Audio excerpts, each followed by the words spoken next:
की जवळपास 1,20,000 कोटी मी काही रस्त्यांचे म्हणतोय, टोलची रक्कम आपल्याला द्यावी लागेल. एवढी रक्कम महाराष्ट्राकडे आहे का? मग अशा प्रकारच्या घोषणा तुमच्या महायुतीचे, विशाल युतीचे शिल्पकार पहिल्याच दिवशी पत्रकारांचे बूम समोर आल्यानंतर का बरं बोलायला लागतात? एक प्रकारे तुम्हीही लोकानुनयाचंच राजकारण करताय ना, की जे आता सत्ताधारी पक्षातलीच काही लोक उपोषणाला बसून करतायत. मला मी या टोलच्या प्रश्नावर येतो. त्याच्या आधी मला डॉक्टर महाजन आणखी नवाब मलिकांना सांगायचंय. बोला बोला. डॉक्टरांनी सांगितलं की सत्याग्रह करतोय. हा सत्याग्रह नाहीये, हा सत्यकर्ता आग्रह आहे. हे जनतेला कळलंय. नंबर 1. आणि नवाब मलिक आता सरकारला गती देत आहेत. 4.5 वर्ष जागेवर होते, उरलेले 2 महिन्यात अशी गती देतात ब्रेक नसलेल्या वाहनाला ते खड्ड्यात जाणार आहे.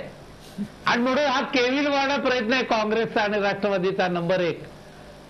नंबर 2, ह्यांनी घोषणा होतानाच विरोध केला असता पक्ष म्हणून तर मी समजू शकलो असतो की खरा विरोध आहे, संघटनेचा विरोध आहे, संघटनेने सरकारवर दबाव वाढला. तेव्हा हे गपचूप बसले, बगलबच्चे सगळे गपचूप. त्यांची हिंमत नाही नेतृत्वापुढे आवाज करण्याची, नाहीतर यांना पद जातील, संघटनेतनं जातील. आणि म्हणून मी या निमित्ताने महाराष्ट्राच्या जनतेला सांगू इच्छितो की अजून काही 2-4 घोषणा आचारसंहिता लागायच्या आत होईल, पण ते खरं नाही. निवडणुकीनं परत पूर्वपदाला येतील. राहिला मुद्दा महायुतीने टोलच्या विषय. अहो, युतीच्या शासनातच टोल, रस्ते, बीओटी हे सगळं आम्ही आणलं, त्याचा अभ्यास आहे. पण आम्ही रस्ते केले, टोल यांनी लावला. आणि त्यावेळेला तो टोल खाजगी संस्थांना देताना यांची जी कॅल्क्युलेशन आहेत ती इतकी भयानक आहे की पैसे वसूल करून त्या व्याजावर व्याज लावून यांनी प्रायव्हेट ठेकेदारांना गब्बर करण्याचं काम केलं. आकडेवारी आहे, प्रसिद्ध झालेली आहे. मुदत संपल्यानंतरही टोल कमी व्हायला पाहिजे, तो जास्तीत जास्त वाढत चाललाय. गिरीश बापट, मला तुम्हाला जाणीव अशी करून द्यायची आहे की झालेले कराराचे पैसे जर द्यायचे म्हटले तर किती करोड रुपये द्यावे लागतील, किती लाख कोटी रुपये द्यावे लागतील, याची आपल्याला माहिती घोषणा करताना उत्साहाच्या भरात नव्हती का? सगळी माहिती आमच्याकडे.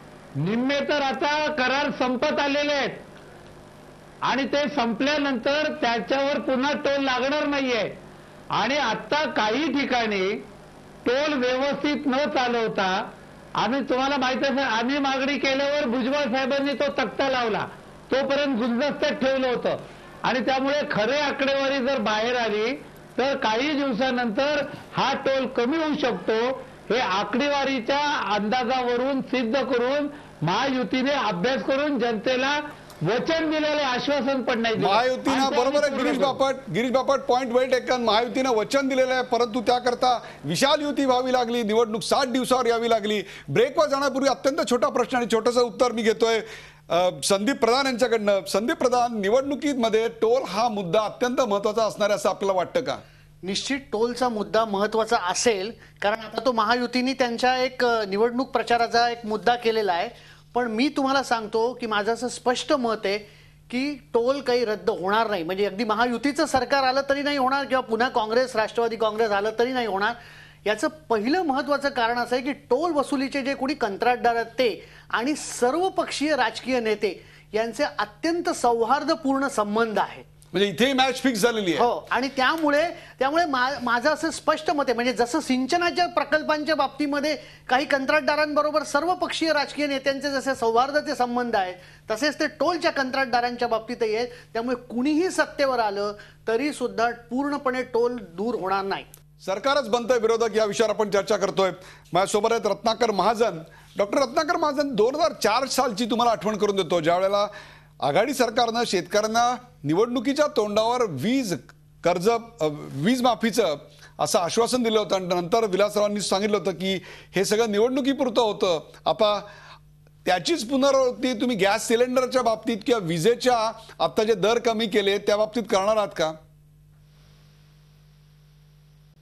त्यावेळची परिस्थिती वेगळी होती, यावेळची परिस्थिती वेगळी आहे. गॅस सिलेंडरच्या बाबतीमध्ये आपण प्रत्यक्ष व्यावहारिक आर्थिक कारण जर बघितलं तर आपल्या असं लक्षात येईल की ज्या वेळेला प्रथम गॅसचा निर्णय झाला त्यावेळेला आंतरराष्ट्रीय गॅसच्या क्षेत्रामधली आर्थिक परिस्थिती ही फारशी चांगली नव्हती. त्यामुळं त्यावेळेला 9 सिलेंडरचा निर्णय झाला. आता परिस्थिती सुधारल्यानंतर 12 सिलेंडरची मागणी जर लोक करत असतील आणि ते आर्थिकदृष्ट्या जर सरकारला व्यवहार्य असेल तर तो त्याचा निर्णय होईल.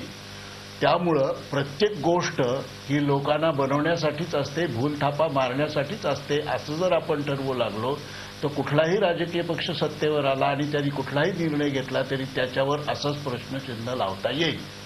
2004 साली ज्या वेळेला हा निर्णय झाला त्यानंतर जे सरकार आलं त्या सरकारनं तो निर्णय मॉडिफाय केला आणि त्याच्यामध्ये 2 हॉर्स पॉवर पर्यंतच्या शेतकऱ्यांना वीज माफीमध्ये सवलत दिलेली होती आणि बाकीच्यांना सुद्धा त्यावेळच्या दरापेक्षा दर कमी केलेला होता. आता मोफत वीज देणं आर्थिकदृष्ट्या शक्य नाही हे खरं आहे. म्हणून तुम्ही मगाची जो म्हणलात तो मुद्दा महत्वाचा आहे. तो असा की चांगलं अर्थशास्त्र हे चांगलं राजकारण असतंच असं नाही. ही वस्तुस्थिती आज आहे, ती दुर्दैवी आहे, ती बदलली पाहिजे हे खरं आहे. पण ती एका रात्रीमध्ये बदलत नाही. तर सर्व राजकीय पक्षांनी आपापसामध्ये नीट विचार विनिमय करून याबाबतीत सहमती घडवून आणली पाहिजे तरच हे शक्य आहे. मला गिरीश बापट यांच्याकडे जायचंय. गिरीश बापट, वीज दरात यापूर्वी कपात करणं महाराष्ट्र सरकारला शक्य नव्हतं का? आत्ताच नेमकी कशी काय सगळी गणितं जुळून आली? काय वाटतं आपल्याला, काय झालं असावं नेमकं? तुम्हाला मी सांगू, हा सगळा ढोंगीपणा आहे आणि हा निवडणुकीच्या तोंडावर ह्या देशातल्या जनतेला फसवण्याचा, लुटण्याचा, लुबाडण्याचा एक राजकीय प्रकार आहे. मागच्या अनुभवावरून विलासरावांचं जे उदाहरण दिलं अशी कितीतरी उदाहरणं तुम्हाला देऊ. यांचे जाहीरनामे बघा. हे जे पक्षाचं आत्ता सांगतात ना हे नाटक आहे. यांच्या जाहीरनाम्यातलं आणि सरकारची धोरण अगदी विरोधात आहेत. जाहीरनाम्यात एक म्हटलंय, सरकार वेगळं करतंय आणि म्हणून विरोधक कमी पडत नाही.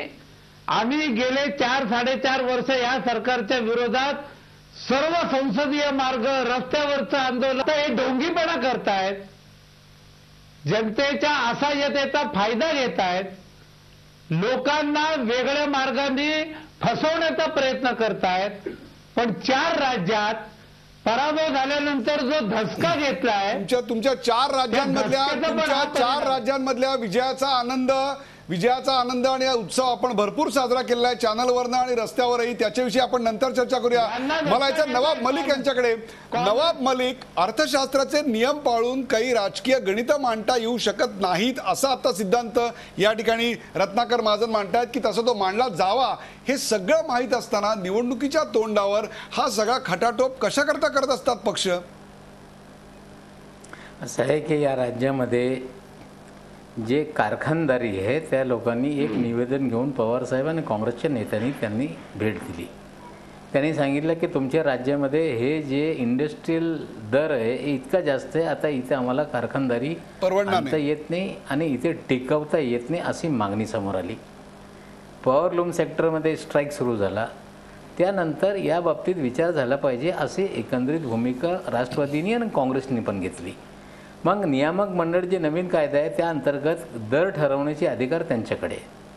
दर ठरवल्यानंतर एखाद्या सरकारला दर कमी करायचे असेल तर सबसिडी दिल्याशिवाय ते दर कमी होऊ शकत नाही, हे पण तितकंच खरं आहे. पण आपल्या राज्यामध्ये कारखानदारी टिकवणे, ग्राहकांना स्वस्त दरात वीज देणे, शेतकऱ्यांना स्वस्त दरात वीज देणे, पॉवरलूम सेक्टरमध्ये देणे म्हणजे सबसिडीशिवाय पर्याय नाही. आणि सबसिडी देऊन आता निवडणुकीच्या तोंडावर सबसिडी देतो आणि बदलणार अशी परिस्थिती नाही. सबसिडी 11 वर्षापासून या राज्यामध्ये सुरू आहे. सरकारने कधीही शेतकऱ्यांच्या, विणकरांचा कधी बंद केलेला नाही. हे खरं आहे की 2004 साली मोफत वीजची घोषणा झाली, त्यानंतर तो योजना रद्द करण्यात आली. मग 2009 साली लोकांनी या सरकारवर विश्वास जास्त दाखवला आणि पूर्वीपेक्षा जास्त आमदार निवडून दिले. असं नाही की निर्णय बदलला आणि भूल तापा दिला होता त्यामुळे सरकारच्या विरोधात लोक गेले. सरकारला निर्णय घेतल्यानंतर लोकांना पटला की हा व्यावहारिक निर्णय होता आणि ते निर्णय बदलावा लागला. या दोन्हीवर मी नवाब मलिक या दोन्हीवर मी बोलतं करणार आहे. सरकारच बनतं विरोधक या विषयावर आपण चर्चा करतो. आपल्यासोबत आहेत शकील अहमद, सदस्य आम आदमी पक्ष. महाराष्ट्रात बघता काय चाललंय शकील भाई? एकीकडे सरकार वारंवार अशा घोषणा करतं, त्यानंतर मागे घेतं. अर्थशास्त्राचे नियम राजकारणाला लागू करता येत नाहीत अशी कबुली स्पष्टपणे देत आहे. तर तिकडे आम्ही असं अनेक वर्ष करत होतो असं सांगते, तरी सुद्धा जनता भूलथापांना बळी पडते. एक प्रकारे तुमच्यासाठी कसदार जमीन आहे निवडणुकीसाठी. काय करणार आहात तुम्ही नेमकं? हे बघा, एकतर मी हे सांगू इच्छितो की हे जे सांगताय दोन्ही पक्ष, सत्ताधारी आणि विपक्ष, के ते हे गोष्ट सांगत नाही आहे की जे वीज कंपन्या आहेत त्यांच्या आम्ही प्रॉपर ऑडिट करूया.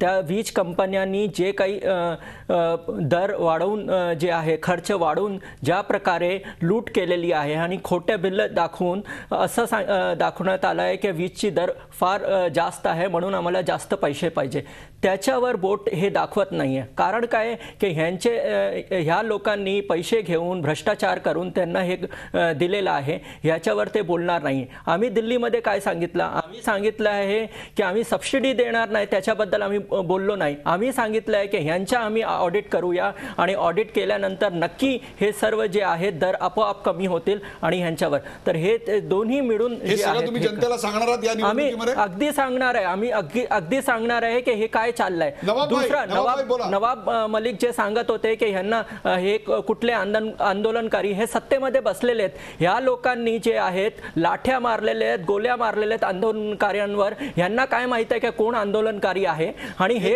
आपण नवाबभाईंचं उत्तर घेऊ. नवाबभाई, तुम्ही किती खाल्ल्या? आम्ही भरपूर खाल्ल्या. तुम्हाला माहित आहे काय? तुम्ही कधी बघितलंय का? तुम्ही आझाद मैदानवर आलेत का कधी? शकील अहमद, नवाब मलिकचा इतिहास तुम्हाला माहित नाही? नवाब मलिकला लाठी मारून रेल पटरीवर फेकणारे पोलीस या महाराष्ट्रामध्ये कुठल्या आयोगाने तुमच्यावर टीका केलेली आहे आणि तुमच्या कुठल्या आयोगाने तुमच्यावर टीका केलेली आहे आणि तुमची मंत्रिपद गेलेलं आहे ते सर्व मला माहित आहे. मला वैयक्तिक टीका या ठिकाणी थांबवायची आहे. या कार्यक्रमाचा नवाबभाई मी येतो तुमच्याकडे. नवाबभाई, आपण वैयक्तिक टीका टाळूया. या कार्यक्रमाचा शेवट करताना मला जायचं संदीप प्रधान यांच्याकडे आणि संदीप प्रधान यांना विचारायचं आहे की वारंवार फसवणूक झाल्यानंतरही जनता शेवटी सत्ताधारी पक्षाला निवडते. सत्ताधारी पक्षातले लोक विरोधकांची स्पेस ऑक्युपाय करत स्वतः आंदोलन करत रस्त्यावर येतात. हे सगळं नेमकं काय चाललेलं आहे आणि या सगळ्याकडं, या अशा गोष्टींकडे जनता कशी बघणार आहे असं वाटतं आपल्याला? नाही, एक गोष्ट आहे म्हणजे संजय निरुपम यांच्या आंदोलनाचा मुद्दा निघाला म्हणून मी सांगतो की त्या उपनगरामध्ये, मुंबईच्या उपनगरामध्ये टाटाच्या विजेचा एक पर्याय आहे आणि तो रिलायन्सच्या विजेपेक्षा स्वस्त आहे. आज लोकप्रतिनिधी म्हणून आणि सत्ताधारी पक्षाचे लोकप्रतिनिधी म्हणून आपल्या मतदारांना संजय निरुपम यांनी कन्व्हिन्स करायला पाहिजे होतं की तुम्हाला हा पर्याय आहे आणि तुम्हाला तो पर्याय स्वीकारण्यासाठी मी मदत करतो. याच्यासाठी किती त्यांनी मदत केली त्यांना. आज ह्यांनी निवासी लोकांना हे दिले 300 युनिट पर्यंत वीज वापरणारा हा जो कोणी ग्राहक आहे हा सुखवस्तू मध्यमवर्गीय माणूस आहे आणि त्याला सुद्धा आज हे जेव्हा हे देत आहेत, कन्सेशन देत आहेत, सवलत देत आहेत, तेव्हा ह्याचा स्पष्ट अर्थ असा आहे की त्यांना निवडणुकाकडे डोळा ठेवून हे करतायत. आणि विरोधकांच्या बाबतीत आता बापट असे म्हणाले की आम्ही लढाई केली, पण आपल्याला अनेक वेळा असा अनुभव येतो की आज आंदोलन करतात आणि विरोधी पक्षाची माणसं दुसऱ्या दिवशी आपल्याला मंत्र्यांकडे सुद्धा त्यांच्या काही वैयक्तिक कामांसाठी सुद्धा आलेली दिसतात. तर ह्याच्यामुळे हा फरक दिसत नाही. मी तुम्हाला सांगतो, या महाराष्ट्रामधली परिस्थिती सब घोडे 12% अशी आहे. संदीप प्रधान म्हणतात महाराष्ट्रातली परिस्थिती सब घोडे 12% अशी आहे. या कार्यक्रमाचा शेवट करताना याच आशयाची विंदा करंदीकरांची कविता मला आठवते. ती अशी आहे की जितकी डोकी तितकी मते, जितकी शीते तितकी भूते, कोणी मवाळ कोणी जाल, कोणी लठ्ठ कोणी मठ्ठ, कोणी ढिले कोणी घट्ट, कोणी कच्चे कोणी पक्के, सब घोडे 12%.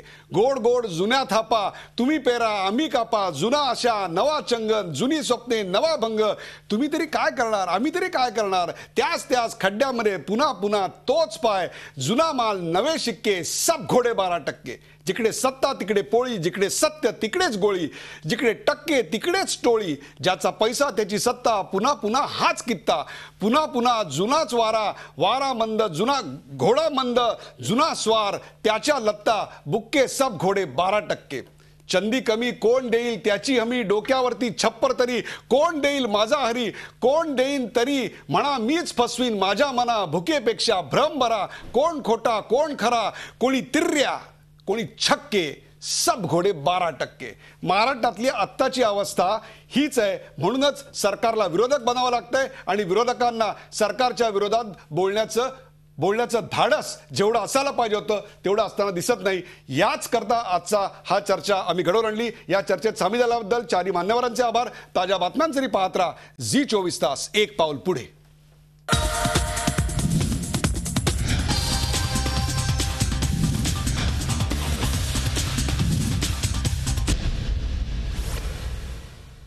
झी 24 तास, एक पाऊल पुढे.